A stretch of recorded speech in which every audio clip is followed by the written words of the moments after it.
আসসালামু আলাইকুম। এটিএন বাংলা সংবাদে সবাইকে স্বাগত জানাচ্ছি মার্জিয়া মীরা। শুরুতে সংবাদ শিরোনাম। চীনা ব্যবসায়ীদের বাংলাদেশে আরো বেশি বিনিয়োগের আহ্বান প্রধানমন্ত্রীর। বেইজিং এ দুদেশের মধ্যে 16টি সমঝোতা স্মারক বিনিময়।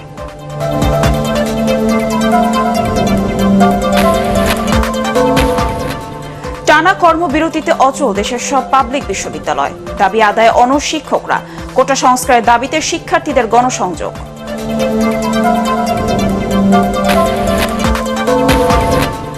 চলমান আন্দোলনের সুযোগে কোনো দল যেন দেশে বিশৃঙ্খলার সৃষ্টি করতে না পারে সে বিষয়ে সবাইকে সজাগ থাকার আহ্বান ওবায়দুল কাদেরের।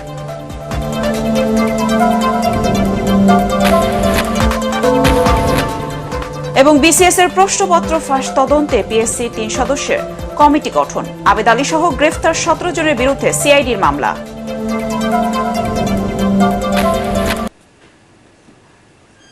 শুনছিলেন সংবাদ শিরোনাম, এবার বিস্তারিত। চীনা ব্যবসায়ীদের বাংলাদেশে আরো বেশি বিনিয়োগ করার আহ্বান জানিয়েছেন প্রধানমন্ত্রী শেখ হাসিনা। সকালে বেইজিংয়ে দুদেশের মধ্যে বাণিজ্য, ব্যবসা ও বিনিয়োগ বিষয়ক সম্মেলনে যোগ দিয়ে তিনি বলেন, চীনের সঙ্গে সুসম্পর্কের ধারাবাহিকতা বজায় থাকলে বাংলাদেশ আরো এগিয়ে যাবে। পরে সম্মেলনে 16টি সমঝোতা স্মারক বিনিময় করেন দুদেশের ব্যবসায়ীরা। চীনের বেইজিং থেকে আপেল মাহমুদের রিপোর্ট। বেইজিংয়ে ওয়ার্ল্ড সামিট উইংয়ে বাংলাদেশ ও চীনের প্রায় 1000 ব্যবসায়ীর অংশগ্রহণে আয়োজন করা হয় বাণিজ্য, ব্যবসা ও বিনিয়োগের সুযোগ সুবিধা বিষয়ক সম্মেলন। চীন সফরের দ্বিতীয় দিন এতে যোগ দেন প্রধানমন্ত্রী শেখ হাসিনা। বাংলাদেশে বিনিয়োগে অপার সম্ভাবনার কথা জানাতেই বাংলাদেশ বিনিয়োগ উন্নয়ন কর্তৃপক্ষ ও চীনের ব্যবসা উন্নয়ন কাউন্সিলের এমন আয়োজন। বাংলাদেশকে দক্ষিণ পূর্ব এশিয়ায় বিনিয়োগের ক্ষেত্র হিসেবে উল্লেখ করে প্রধানমন্ত্রী বলেন, বিনিয়োগের এই সুযোগ নিতে পারে চীনা ব্যবসায়ীরা। China is our largest partner with trade volumes increasing year by year. However, there remains immense potential to further expand our trade ties. We are committed to addressing trade imbalances and creating a more equitable trade relationship. Bangladesh is keen to export more products to China. We welcome Chinese investment in our export-oriented industries, which will help us diversify our export basket and reduce trade deficits. প্রধানমন্ত্রী দুদেশের ব্যবসায়ীদের মতবিনিময়ের মাধ্যমে ব্যবসার নতুন ক্ষেত্র প্রস্তুত করার পরামর্শ দেন। একটা বিশাল বিজনেস ডেলিগেশন নিয়ে আমি এসেছি। আপনারা কিন্তু এখানে আপনাদের পার্টনার খুঁজে দিতে পারেন। আমার মনে হয় সেটা সব থেকে ভালো হবে, একসাথে প্রাইভেট সেক্টর আরো বেশি ইনভেস্টমেন্ট করতে। কাজে আমি যারা এসছেন তারা কিন্তু এই কাজটাই করবেন, সেটা আমি চাই। পরে প্রধানমন্ত্রী শেখ হাসিনার উপস্থিতিতে 16টি সমঝোতা স্মারক বিনিময় করেন দুই দেশের ব্যবসায়ীরা। নতুন নতুন বিনিয়োগের ব্যাপারে, সম্ভাবনাময়ী বিনিয়োগের ব্যাপারে আমরা নতুন নতুন ধারণা পাচ্ছি।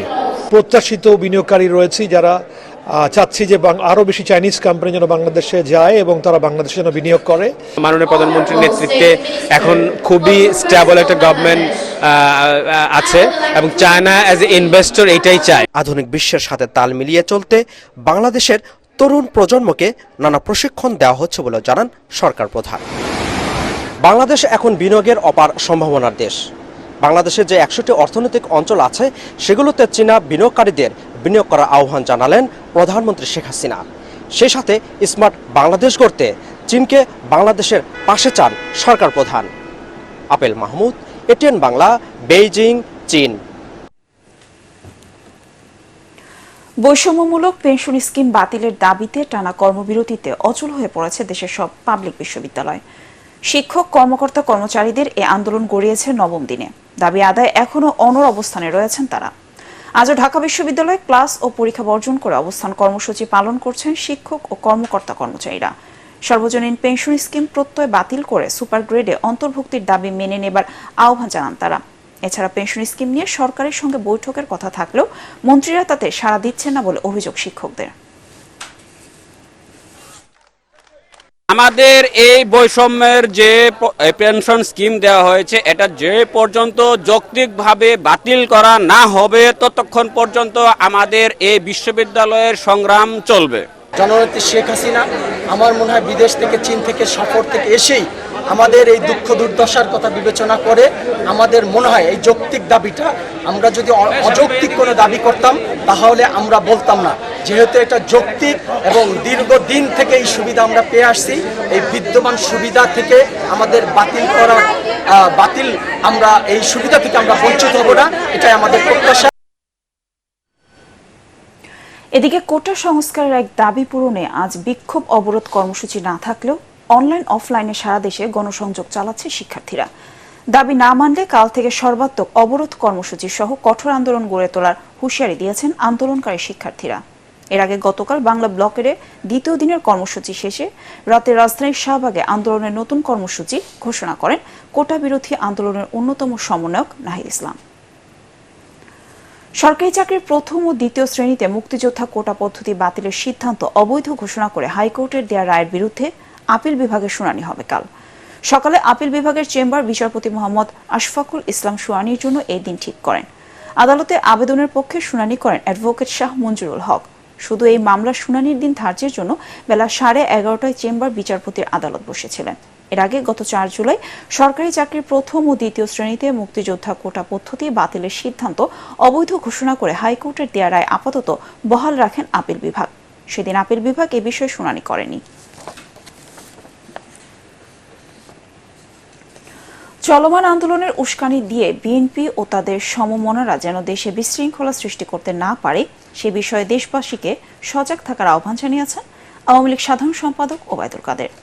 রাজধানীতে দলের যৌথ সভার আগে তিনি বলেন, বিএনপি নেতারা খালেদা জিয়ার মুক্তি চাইলে রাজনীতি না করে আইনি পদক্ষেপ নিতেন।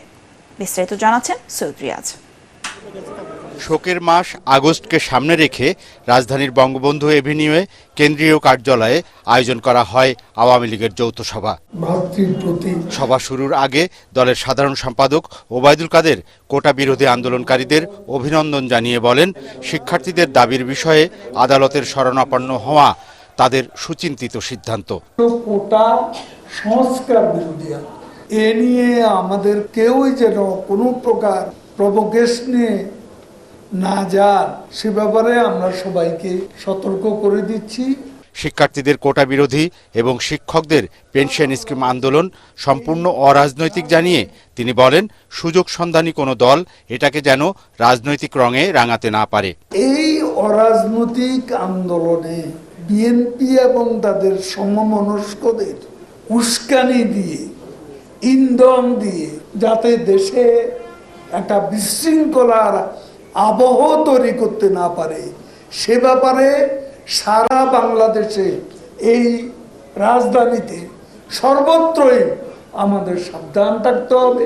তার দাবি, সাজাপ্রাপ্ত খালেদা জিয়ার মুক্তির বিষয়টি সরকারের হাতে নেই। শীর্ষ নেত্রীর শারীরিক অবস্থা নিয়ে বিএনপি নেতারা রাজনীতি করছেন বলেও মন্তব্য করেন আওয়ামী লীগের এই নেতা। বিএনপি সবকিছুতে রাজনীতির গন্ধ খুঁজে পায়, তারা লিগ্যাল ব্যাটেলও ব্যর্থ। আর এই শহরে দৃশ্যমান একটা বিক্ষোভ মিছিল খালেদা জিয়ার জন্য বিএনপি করেছে এমন প্রমাণ আমাদের কাছে। অতি দ্রুতই চলমান আন্দোলন দুটি সমাধান হবে বলেও আশা প্রকাশ করেন ওবায়দুল কাদের। সৈয়দ রিয়াজ, এটিএন বাংলা, ঢাকা। সরকার আইন শৃঙ্খলা বাহিনী সহ প্রশাসনের যাদের দিয়ে বিরোধী দল দমন ও নানা অপকর্ম করিয়েছে সেই সব কর্মকর্তাদের দুর্নীতি লুটপাটের চিত্র এখন বেরিয়ে আসছে বলে মন্তব্য করেছেন বিএনপির সিনিয়র যুগ্ম মহাসচিব রুহুল কবির রিজভী। দুপুরে নয়াপল্টন কেন্দ্রীয় কার্যালয় থেকে অনলাইনে ব্রিফিংয়ে তিনি এই অভিযোগ করেন। দেশ গভীর অর্থনৈতিক সংকটে দাবি করে রিজভী বলেন, জনসমর্থনহীন সরকার ভারতের সহায়তায় ক্ষমতায় টিকে আছে। ছাত্রদল নেতা রাসেল সহ সম্প্রতি বেশ কয়েকজন ছাত্র নেতা আইন শৃঙ্খলা বাহিনীর হাতে গুমের শিকার বলে অভিযোগ করেন বিএনপির এই মুখপাত্র। যত দিন যাচ্ছে তত সরকারের কুকীর্তিগুলো বেরিয়ে আসছে। শেখ হাসিনা যাদেরকে দিয়ে বিরোধী দলকে দমন করিয়েছেন তারা এদেশের জনগণের সম্পদ অর্থ লুট করে যেভাবে বিদেশে টাকা পাচার করেছে এবং দেশের মধ্যেও তারা যত সম্পদের মালিক হয়েছে, তাদের যে কুকীর্তি, নানা অনাচার, নানা দখলদারিত্ব, এটাতে আজকে শেখ হাসিনা এবং তার সরকার দিশেহারা হয়ে পড়েছে। প্রশ্ন ফাঁস প্রশ্নপত্র ফাঁসের অভিযোগে গ্রেফতার পিএসসির সাবেক চেয়ারম্যানের গাড়ি চালক আবেদ আলী সহ 17 জনের বিরুদ্ধে মামলা করেছে পুলিশের অপরাধ তদন্ত বিভাগ সিআইডি। বিকেলে তাদের সিএমএম আদালতে তুলে জিজ্ঞাসাবাদের জন্য রিমান্ড চাইবে পুলিশ। এর আগে গতরাতে তাদের বিরুদ্ধে ডিএমপির পল্টন থানায় মামলা করে সিআইডি। 12 বছরে পিএসসির অধীনে বিসিএস সহ 30টি নিয়োগ পরীক্ষার প্রশ্নপত্র ফাঁসের অভিযোগে করা মামলায় আসামি অর্ধশতাধিক। এদিকে প্রশ্নপত্র ফাঁসের বিষয়টি তদন্তে 3 সদস্যের কমিটি গঠন করেছে পিএসসি। সংস্থাটির চেয়ারম্যান সোহরাব হোসাইন জানান, তদন্ত কমিটি সুপারিশ করলে 5 জুলাই হয়ে যাওয়া রেলওয়ে নিয়োগ পরীক্ষা বাতিল করা হবে।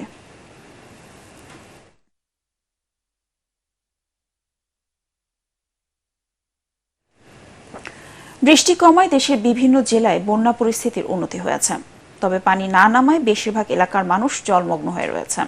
বন্ধ রয়েছে শিক্ষা প্রতিষ্ঠান। বন্যার পানিতে নষ্ট হয়ে গেছে রোপা আমনের বীজতলা। হবিগঞ্জ, কুড়িগ্রাম, জামালপুর, নেত্রকোনা সহ দেশের বিভিন্ন জেলায় সুপেয় পানি ও খাদ্য সংকটে মানবেতর জীবনযাপন করছে বানভাসী মানুষ। আমাদের প্রতিনিধিদের পাঠানো তথ্যচিত্র নিয়ে আরও জানাচ্ছেন আশিকুর রহমান। হবিগঞ্জের আজমিরিগঞ্জ উপজেলায় কালনী ও কুশিয়ারার পানি বেড়ে বিপদসীমার 72 সেন্টিমিটার উপর দিয়ে বইছে। আজমিরিগঞ্জ উপজেলার বদলপুর, পাহাড়পুর, জলসুখা, শিবপাশা, আজমিরিগঞ্জ সদর ইউনিয়নে পানিবন্দী লক্ষাধিক মানুষ। সিরাজগঞ্জ সদর ও কাজীপুরের বন্যার পানি ধীরগতিতে কমছে, ফলে জেলার বন্যা পরিস্থিতি অপরিবর্তিত রয়েছে। 5 উপজেলার 34টি ইউনিয়নের 90,000-এরও বেশি মানুষ এখন পানিবন্দী। পানি ওঠায় বন্ধ রয়েছে 78টি শিক্ষা প্রতিষ্ঠান। গত 2 দিন পাহাড়ি ঢল ও বৃষ্টি না থাকায় নেত্রকোনার সব নদীর পানি কমতে শুরু করেছে। উবদাখালী নদীর পানি কমে বিপদসীমার 20 সেন্টিমিটার উপর দিয়ে বইছে, তবে ডুবে যাওয়া গ্রামগুলো থেকে পানি এখনো নামেনি। কুড়িগ্রামে ব্রহ্মপুত্র, দুধকুমার ও ধরলা নদীর 5টি পয়েন্টে পানি কমলেও এখনো বিপদসীমার উপর দিয়ে বইছে। পানিবন্দী জেলার 9 উপজেলার প্রায় 2 লাখ মানুষ। বনভাসী মানুষের ঘরের মজুদ খাবার শেষ হয়ে যাওয়ায় খাদ্য সংকটে পড়েছেন তারা। জামালপুরে নামতে শুরু করেছে বন্যার পানি। সবচেয়ে বেশি ক্ষতিগ্রস্ত এলাকা হচ্ছে ইসলামপুর ও দেওয়ানগঞ্জ। বন্যা দুর্গত এলাকায় দেখা দিয়েছে শুকনো খাবার, বিশুদ্ধ পানি ও গোখাদ্যের সংকট। পানির জন্য কোনো জায়গায় আমরা বাইরে বের পাইতেছি না, মনে করেন কোনো খাওয়া খাদ্য ঠিক মতন পাইতেছি না। স্কুলে তাইছে গরু বাছুর নিয়ে খুব অসুবিধা আছে। বৃষ্টি আশ্রয় কেন্দ্রে তাদেরকে যে বসত বাড়ি থেকে সরিয়ে নিয়েছি। শুকনা খাবার 10 কেজি করে চাল, চিরা এবং তেল, ডাল সেগুলো সরবরাহ করা হচ্ছে। শেরপুরে ধীরে ধীরে পানি কমতে শুরু করলেও নিম্নাঞ্চলের মানুষের দুর্ভোগ কমেনি। শেরপুর সদর উপজেলার 15টি গ্রামের নিম্নাঞ্চলের বিস্তীর্ণ এলাকার রোপা আমনের বীজতলা, আউশ ধান ও সবজি ক্ষেত নষ্ট হয়ে গেছে। কয়েকদিনের বৃষ্টি ও উজান থেকে নেমে আসা ঢলের পানিতে নদী ভাঙন দেখা দিয়েছে। Bureau report, ATN Bangla. নওগাঁয় যত্রতত্র বাড়ছে গ্যাস সিলিন্ডারের ঝুঁকিপূর্ণ ব্যবহার। নিয়মের তোয়াক্কা না করে চায়ের দোকান থেকে শুরু করে বিভিন্ন হোটেল, রেস্তোরাঁয় ব্যবহার হচ্ছে সিলিন্ডার। আগুনের কাছে রেখে চলছে সিলিন্ডারের ব্যবহার। এতে যে কোনো সময় ঘটতে পারে ভয়াবহ অগ্নি দুর্ঘটনা। নওগাঁ প্রতিনিধি রায়হান আলম পাঠানো তথ্যচিত্রে আরও জানাচ্ছেন আসিফুর রহমান সাগর। দাউ দাউ করে জ্বলছে চুলার আগুন, পাশেই রাখা গ্যাস ভর্তি ছোট বড় সিলিন্ডার। অনেকেই আবার ফুটপাতে গ্যাস সিলিন্ডার বসে করছেন রান্না। নওগাঁ শহরের হোটেল, রেস্তোরাঁগুলোতে হরহামেশা দেখা মিলবে এমন চিত্রের। শুধু হোটেল, রেস্তোরাঁ নয়, বিভিন্ন ব্যবসা প্রতিষ্ঠানে যত্রতত্র ফেলে রেখে বিক্রি করা হচ্ছে সিলিন্ডার। বিষয়টি নিয়ে উদ্বিগ্ন স্থানীয়রা। তাদের মতে, প্রশাসনিক তদারকি না থাকায় কেউ মানছে না নিয়ম নীতি, ফলে যে কোনো সময় ঘটতে পারে বড় দুর্ঘটনা। এইগুলো বিক্রি হচ্ছে আমাদের প্রশাসনের এবং কি আইন শৃঙ্খলা বাহিনীর নাকের ডগায়। অবিলম্বে এই বিষয়গুলো নজরে এনে প্রশাসন ব্যবস্থা করবেন। তদারকি করার জন্য যে আমাদের বাজার ব্যবস্থা, সেটা আমরা দেখি যে অকার্যকর। যেখানে চুলা সেখানেই গ্যাসের সিলিন্ডার রাখা হচ্ছে, ক্ষেত্র বিশেষে রাস্তার ফুটপাতে গিয়ে রাখা হচ্ছে। কোথাও যদি এই মফস্বল শহরে কোথাও যদি আগুন লাগে, তাহলে নিভানোর মতো ক্যাপাসিটিও নাই। দুর্ঘটনার আশঙ্কা করছে ফায়ার সার্ভিসও। শহরের যানজটের কারণে অগ্নি নির্বাপন ব্যবস্থা নিয়েও চিন্তিত সংস্থাটি। যেমন তেমন করে যেমন যার ইচ্ছা হয় সেমন করে, আসলে এটা দুর্ঘটনার মাত্রাটাকে বাড়িয়ে দেয়। এ বিষয়ে অভিযান পরিচালনার কথা জানিয়েছে জেলা প্রশাসন। খুব শীঘ্রই ফায়ার সার্ভিসকে বলবো তারা যেন এটা চিহ্নিত করে, আমরা আগে একটু প্রচার করি যে এটা ঠিক না, এটা জনগণের জন্য হুমকি স্বরূপ। তারপরে যদি কাজ না হয় আমরা অবশ্যই আইনানুগ ব্যবস্থা গ্রহণ করব। সুষ্ঠু তদারকির মাধ্যমে যত্রতত্র গ্যাস সিলিন্ডার ব্যবহারে প্রশাসন কঠোর হবে, এমনটাই প্রত্যাশা সচেতন মহলের। Bureau report, ATN Bangla. এবার আল আরাফ ইসলামী ব্যাংক অর্থ সংবাদ।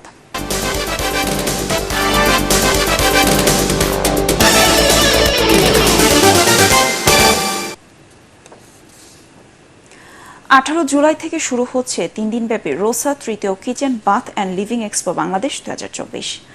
আয়োজক প্রতিষ্ঠান ওয়েম বাংলাদেশের ব্যবস্থাপনায় রাজধানীর আন্তর্জাতিক কনভেনশন সেন্টার বসুন্ধরায় আয়োজিত এক্সপোতে অংশ নেবে ভারত, চীন সহ 8টি দেশের 70টি ব্র্যান্ড। ঢাকা রিপোর্টার্স ইউনিটিতে আয়োজিত সংবাদ সম্মেলনে জানানো হয়, সকাল 10টা থেকে সন্ধ্যা 7টা পর্যন্ত ক্রেতা বিক্রেতাদের জন্য উন্মুক্ত এই এক্সপোর মাধ্যমে আধুনিক প্রযুক্তি ও নিজেদের দক্ষতা বিশ্বব্যাপী তুলে ধরা হবে।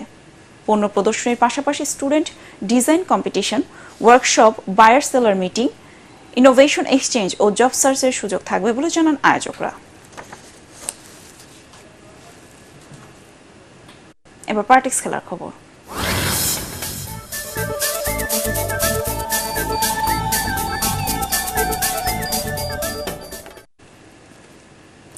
বিশ্ব ফুটবলের নতুন প্রজন্মের সবচেয়ে সফল দুই দল ফ্রান্স ও স্পেন ইউরো চ্যাম্পিয়নশিপের সেমিফাইনালে একে অপরের মোকাবেলা করবে।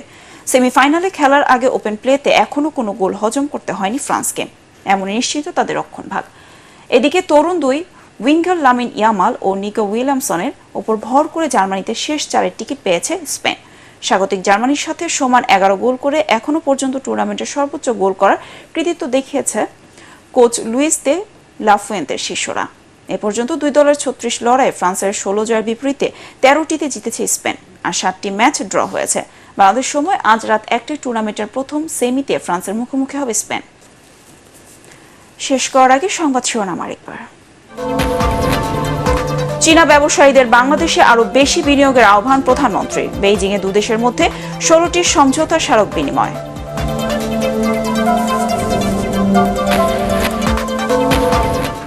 টানা কর্মবিরতিতে অচল দেশের সব পাবলিক বিশ্ববিদ্যালয়। দাবি আদায়ে অনড় শিক্ষকরা। কোটা সংস্কারের দাবিতে শিক্ষার্থীদের গণসংযোগ।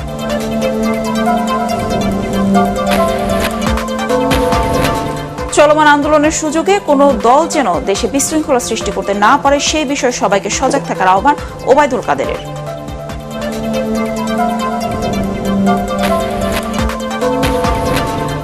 এবং বিসিএস এর প্রশ্ন ফাঁস তদন্তে পিএসসি 3 সদস্যের কমিটি গঠন। আবেদ আলী সহ গ্রেফতার 17 জনের বিরুদ্ধে সিআইডির মামলা।